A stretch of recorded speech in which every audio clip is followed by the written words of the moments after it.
কুমিল্লার তিতাসে নজরুল নামের এক যুবককে ভয়ঙ্কর কৌশলে হত্যা করেছে তার পরক্রিয়া প্রেমিকা ও প্রেমিকার স্বামী। ঘটনাটি ঘটে ৬ আগস্ট রাতে উপজেলার মজিদপুর গ্রামে। প্রেমিক নজরুলকে ফোন করে ডেকে এনে নিজের ঘরে কুড়াল দিয়ে কুপিয়ে হত্যা করে তারা। পরে নজরুলের হাত পা বিচ্ছিন্ন করে ৪ টুকরো করে বাজারের ৪ ব্যাগে ভরে খালে ফেলে দেয়।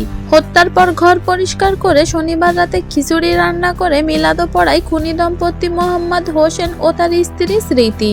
নিহত নজরুল একই উপজেলার সাহাবৃত্তি গ্রামের হানিফ ভুঁইয়ার ছেলে। রবিবার দুপুরে পুলিশ তাদের স্বীকারোক্তি অনুযায়ী খাল থেকে একটি ব্যাগ উদ্ধার করে, যাতে পাওয়া যায় লাশের খণ্ডিত 2 হাত। তবে বাকি 3টি ব্যাগ এখনো পাওয়া যায়নি, সেগুলো উদ্ধারের অভিযান চলছে। ৬ আগস্ট রাতেই নিখোঁজ হন নজরুল এবং ৮ আগস্ট তার বাবা থানায় নিখোঁজ ডায়েরি করেন। তদন্তে মোবাইল ফোনের সূত্র ধরে পুলিশ ১০ আগস্ট ভোরে খুনি দম্পতিকে আটক করে। প্রাথমিক জিজ্ঞাসাবাদে তারা পুরো ঘটনাটি স্বীকার করে নেয়। তিতাস থানার ওসি শহীদুল্লাহ জানিয়েছেন 4 ব্যাগের মধ্যে এখনো 3টি ব্যাগ উদ্ধার বাকি এবং সেগুলো উদ্ধারের চেষ্টা চলছে। দর্শক, এই ঘটনাটি সম্পর্কে আপনার কি মতামত তা কমেন্টে জানাতে পারেন এবং ভিডিওটি ভালো লেগে থাকলে লাইক শেয়ার করতে ভুলবেন না।